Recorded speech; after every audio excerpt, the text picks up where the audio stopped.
Bonjour, bonjour. Nous voici au deuxième jour de mon jeûne. Donc je vais vous faire un petit récap de ce qui s'est passé hier. Donc hier c'était ma première journée de jeûne. Et en fait elle s'est plutôt très bien passée, mieux que les dernières fois.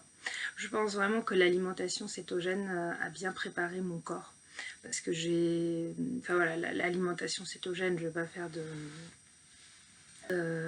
d'exposer dessus, je vous laisserai rechercher si ça vous intéresse, mais en gros le principe c'est que le corps s'alimente, puise son énergie dans les graisses de l'alimentation et pas dans les glucides, et du coup ça facilite en fait sa transition au jeûne puisqu'il n'a qu'à switcher des graisses alimentaires vers les graisses du corps.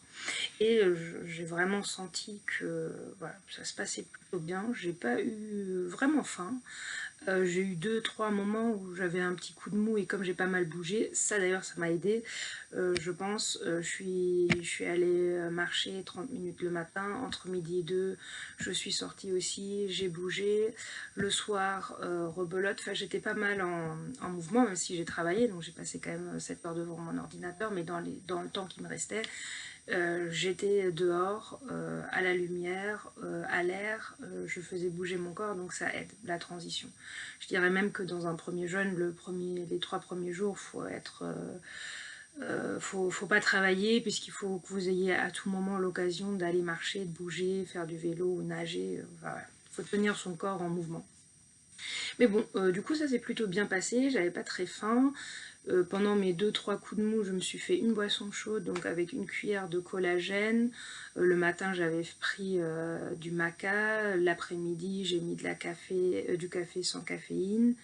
Le matin, juste après ma vidéo, j'ai bu un café avec caféine.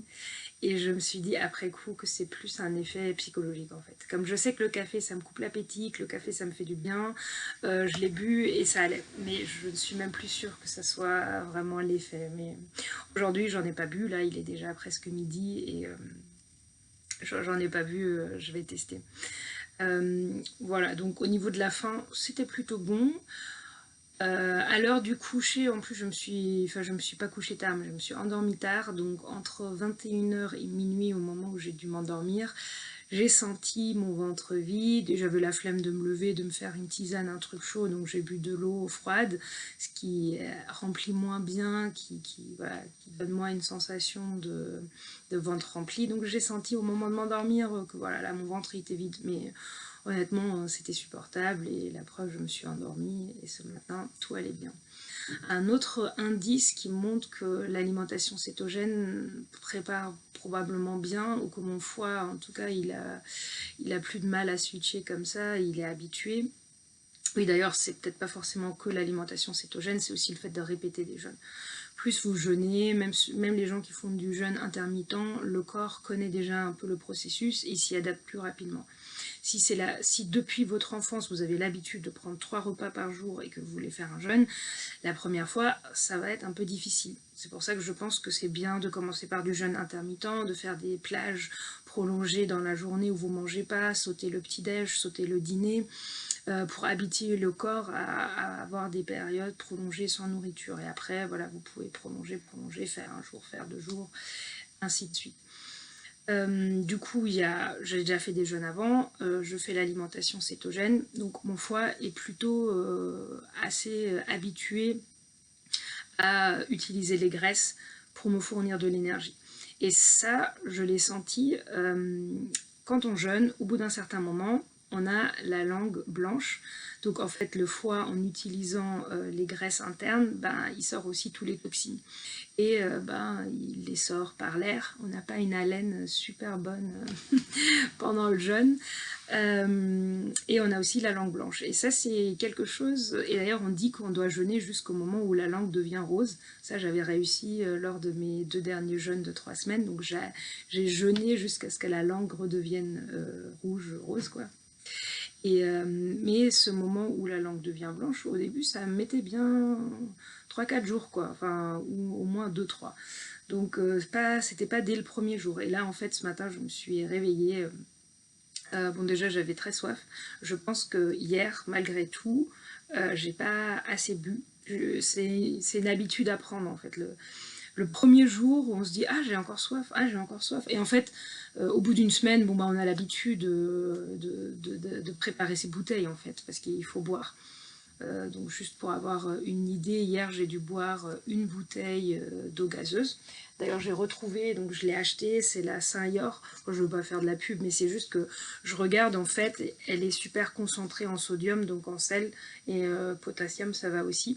Donc ça c'est pas mal pour le jeûne puisqu'on a besoin d'électrolytes et qui ne sont pas dans l'alimentation. Donc j'ai dû boire une bouteille comme ça, j'ai dû boire 2-3 verres avec mon vinaigre de pomme dedans, 4-5 boissons chaudes, donc les 3 qui étaient un peu plus consistantes avec le collagène, et encore 2-3, j'ai dû boire 2 tisanes et un café sans caféine, plus le café de la matinée. Enfin bon, je dois presque être à 3 litres de liquide dans la journée.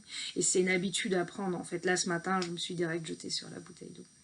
Donc pour revenir, donc ce matin j'avais la bouche bien pâteuse et vraiment la première chose que j'ai fait, même avant de prendre mes médocs du matin, c'est de brosser les dents parce que, et c'est là où je me suis rendu compte que bah, j'avais la bouche, la langue toute blanche.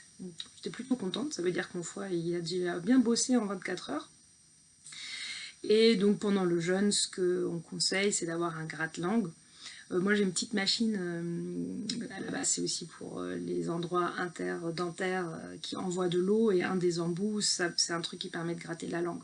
Donc je me nettoie de temps en temps avec ça, mais pendant le jeûne je fais tous les jours, en tout cas jusqu'à ce que la langue redevienne rose. Ça aide déjà à enlever les toxines, et puis bon, pour la laine c'est quand même mieux, et puis ça vous donne aussi la sensation de fraîcheur. Donc ça c'était première chose ce matin, remarquer que mon foie travaille et qu'il faut que je me nettoie la langue. Glamour, glamour. Autre sujet glamour, c'est que d'habitude je faisais le premier jour de jeûne, à la fin du premier jour je faisais une purge, donc en prenant du chlorure de magnésium. C'est un laxatif naturel, c'est une poudre qu'on met dans l'eau, c'est assez amer, et puis il faut boire 1 litre de cette eau, et voilà, après vous allez aux toilettes. Mais en fait, hier, et je pense que ça vient du vinaigre de pomme, parce que j'en ai un peu abusé, entre guillemets, même si on ne peut pas en abuser, mais j'en ai bu pas mal. Et j'ai senti, enfin hier je suis allée aux toilettes 2-3 fois, et je suis allée ce matin, donc comme quoi hein, ça fait 36 heures que je n'ai rien mangé, mais on va encore aux toilettes. Et donc j'ai estimé que mon transit là était bien, et que j'étais en train de vider mes intestins tout seul, et que j'ai pas besoin de la purge. Peut-être, si je me sens un peu lourde et que je sens que ça marche pas tout seul, peut-être ce soir j'en prendrai, mais ça me va bien comme ça. Je vais plutôt continuer à prendre le vinaigre de pomme. En plus, comme c'est acide, j'aime vraiment, ça me donne un petit coup de peps. Je vais rester sur ça. Qu'est-ce que je voulais partager d'autre avec vous? Ah oui, un de mes outils, entre guillemets, pour me motiver, c'est mon petit fichier Excel. Alors bon, moi je suis quelqu'un de très fichier, liste, tout ça, donc c'est quelque chose qui m'est propre, je pense. Mais de façon générale, pendant un jeûne, je pense que c'est bien d'observer son corps. Moi, je le fais de façon assez quantitative, chiffrée, mais voilà, après, il y en a qui vont regarder voilà, leur langue tous les matins, qui vont observer la peau de leur visage. De toute façon, vous allez sentir que les vêtements, voilà, vous allez perdre de l'eau, vous allez perdre de la graisse, donc vous sentez votre perte de poids. Moi, ce que je fais quand même, donc j'ai mon fichier Excel que j'avais déjà un peu avant, puisque comme je vous disais, je prends ma glycémie et ma cétonomie. Bon bref, j'arrive pas à le dire, mais cétone dans le sang. Et donc je me pique les doigts tous les matins et je prends les mesures, ça prend 5 minutes. Et donc je les mets dans un fichier Excel pour voir en fait des évolutions. Et parce que c'est pas un truc qu'on peut dire au jour le jour, donc on va dire ah cette semaine c'était un peu haut, ah oui t'étais un peu stressé, voilà, ça me permet de suivre mes indicateurs, et ça là je le fais surtout on va dire pour des raisons scientifiques pendant mon jeûne, parce que j'avais pas encore cet appareil lors des derniers jeûnes, et j'ai envie de suivre jour par jour donc ma glycémie qui doit baisser à force que je n'ai plus de sucre dans mon alimentation, enfin j'en avais déjà très peu avant, mais c'est surtout les cétones qui doivent augmenter. Et donc en fait les deux valeurs nous indiquent comment fonctionne le corps, parce que je peux avoir des cétones très hauts, mais si ma glycémie est pas basse, ça veut dire que mon corps ne les utilise pas. Enfin bon, du coup j'ai mon petit fichier où je note ces 2 indicateurs. D'ailleurs ce matin, donc comme je vous disais, depuis les fêtes, je suis plus en mode cétogène, donc ma glycémie était plus élevée que ce qu'il faut, et ma cétonomie était trop basse par rapport à ce qu'il faut. Mais là, entre hier et aujourd'hui, donc déjà ma glycémie a perdu 1 point, elle est toujours un peu, je suis toujours pas à un niveau jeune, mais elle a baissé, et ma cétonomie a doublé, mais c'est pareil, elle est pas mal, là elle serait pas mal pour un régime keto, mais lors du jeûne, elle va tripler. Donc je sens que je commence à rentrer dans le mode jeûne, mais je suis pas encore en mode croisière, quoi. Évidemment, je note aussi mon poids. Je me pèse tous les matins quand je jeûne. C'est surtout que, en fait, j'avais peur, surtout en faisant les jeûnes prolongés, de perdre beaucoup de muscles. Donc j'ai investi dans une balance qui détaille, c'est une balance à impédance mètre, donc qui détaille l'eau, le muscle, la graisse. Et donc je mesure ça tous les matins, surtout pour m'assurer que ce que je perds, c'est bien de la graisse. Parce que bon, perdre 2 kilos, si c'est de l'eau et du muscle, c'est pas top. Donc moi c'est assez constant. Lors de tous mes jeûnes, je perdais, alors les 2 premiers jours on perd énormément, on peut perdre 1 kilo par jour, et après ça stabilise. Mais en moyenne, je perdais un demi-kilo par jour jeûné de graisse, et au global, pour 1 kilo de perdu, il y en avait 900 grammes de graisse et 100 grammes de muscle. Maintenant, moi c'est un cas particulier, quand j'ai commencé il y a un an, plus d'un an, j'étais obèse, là je suis toujours en surpoids. Donc en fait c'est normal de perdre de la graisse et du muscle et de pas forcément le reprendre. Ma balance m'indique aussi si ma masse musculaire est bien ou pas, et en fait je pars de 50 kg de masse musculaire, donc c'est très confortable pour une femme de 1m60, et donc je peux entre guillemets me permettre de perdre un peu de muscle, puisque je perds, le ratio graisse et muscle est très intéressant dans mon cas, et donc en fait je perds un peu de masse musculaire, mais j'augmente mon pourcentage musculaire dans mon corps, puisque je perds énormément de graisse à côté. Donc pour moi c'est une bonne chose. Je ne peux pas vous dire ce qui se passe quand on a un poids normal et qu'on veut le garder. Ce que j'en entends, parce que je suis dans des groupes, je vois des témoignages de gens qui jeûnent et qui, en fait, ils veulent pas perdre du poids, ils font ça pour la santé, pour tous les autres bienfaits. Et en gros, ce qu'ils disent, c'est qu'en poids normal, ils perdent du muscle, ils perdent de la graisse, et puis au bout des semaines après le jeûne, ils reprennent. Je pense que le corps, en fait, régule ça.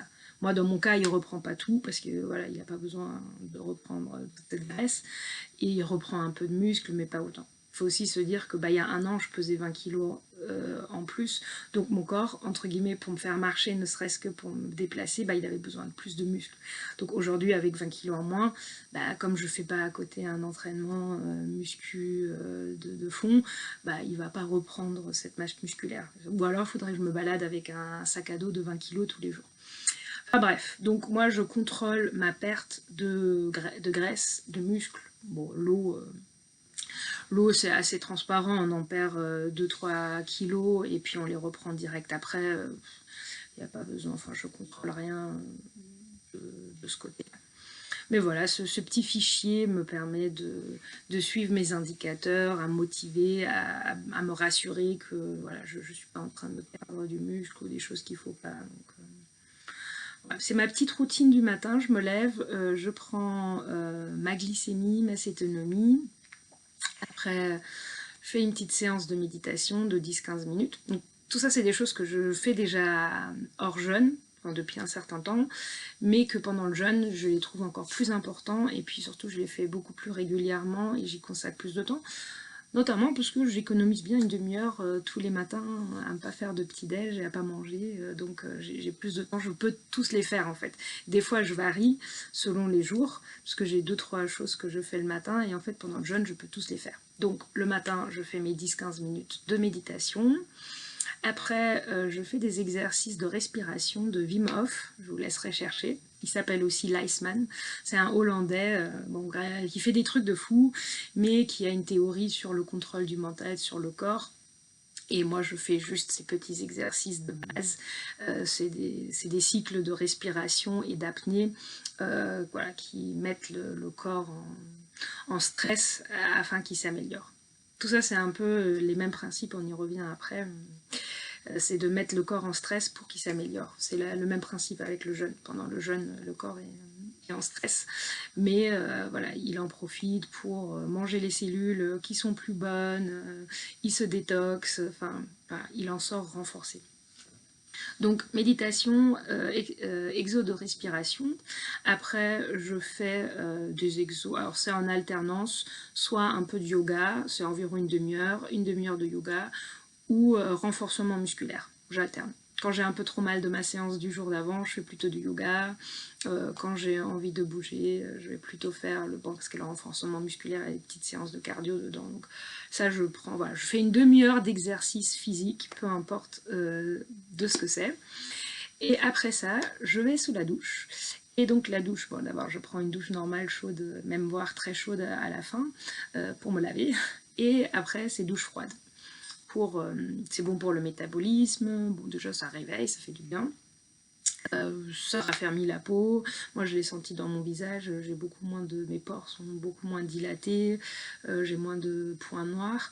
Mais c'est surtout que voilà, c'est super bon pour le métabolisme, c'est mon petit kick du matin.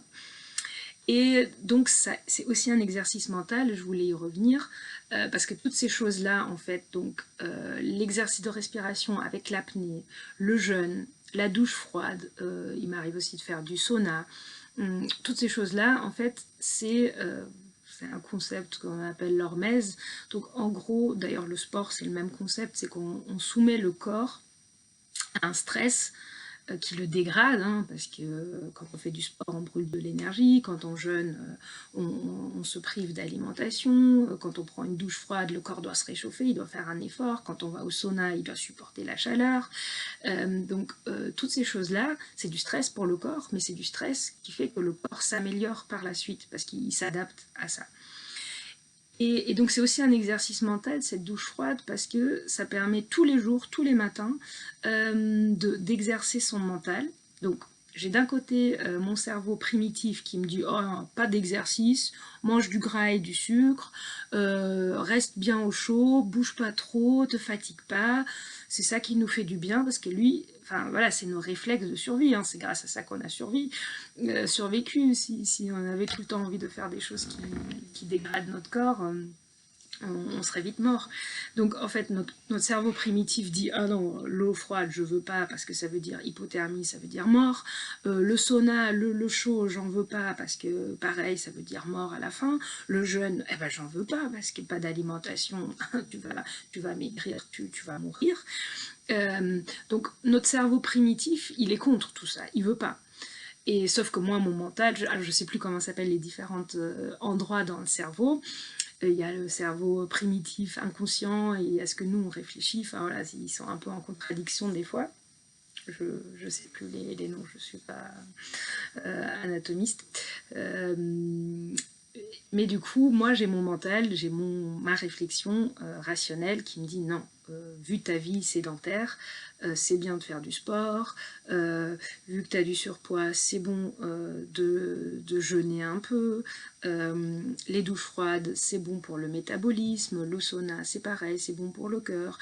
Enfin, donc moi, j'ai mes objectifs et mon cerveau primitif, il a toujours cette réaction que non, c'est ce qui vous arrive quand vous avez décidé d'aller courir et qu'en fait, vous vous inventez 36 000 excuses et qu'à la fin, en fait, vous finissez par le faire. Ou que vous vous êtes dit que vous allez au boulot à pied et au final, vous prenez le métro parce que oh non, ce matin, je suis un peu fatiguée. En allemand, on appelle ça le chien intérieur. J'aime beaucoup cette expression. D'ailleurs, on dit en allemand, donne un coup de pied au cul de ton chien intérieur. C'est pour dire, allez, vas-y, bouge-toi, fais-le, t'as décidé de le faire. Et donc cette douche froide, c'est un petit exercice parce que tous les matins, ça fait 3 mois que je le fais, mais quand même tous les matins, ça dépend, il y a des matins où je suis plus motivée que d'autres, mais il y a des matins où je suis en train de me chercher des excuses pour non, pas ce matin. Je me rappelle pendant les fêtes, j'avais pas bien dormi, en plus c'était chez ma sœur, donc la douche c'est pas la même configuration, enfin bref, peu importe, j'ai trouvé plein d'excuses pour dire non, ce matin t'es pas obligé la douche froide. En fait, tu dis, bah, si, je vais le faire, en fait, parce que je le fais tout le temps, et si, ça me fait du bien. Et même, c'est devenu un peu une drogue, parce que la sensation après la douche froide, c'est super. On a le corps chaud, on est réveillé. Enfin voilà, ça me fait du bien. Donc c'est un petit exercice qui entraîne en fait son cerveau à déjouer ces pulsions primitives qui sont de « ah non, non, non, je veux pas faire ça ». Et donc ça permet d'être plus régulière aussi dans le sport, pour ma méditation, en fait de tenir les caps que je me suis fixés.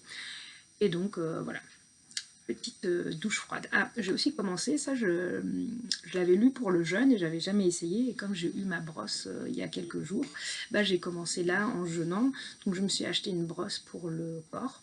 C'est assez, enfin c'est pas une brosse douce, hein, ça se sent. Et donc le but c'est de passer la brosse un peu partout sur le corps, et c'est pareil, c'est pour le fonctionnement lymphatique, pour la circulation du sang, ça réveille la peau, c'est bon pour le métabolisme, pour le raffermissement de la peau.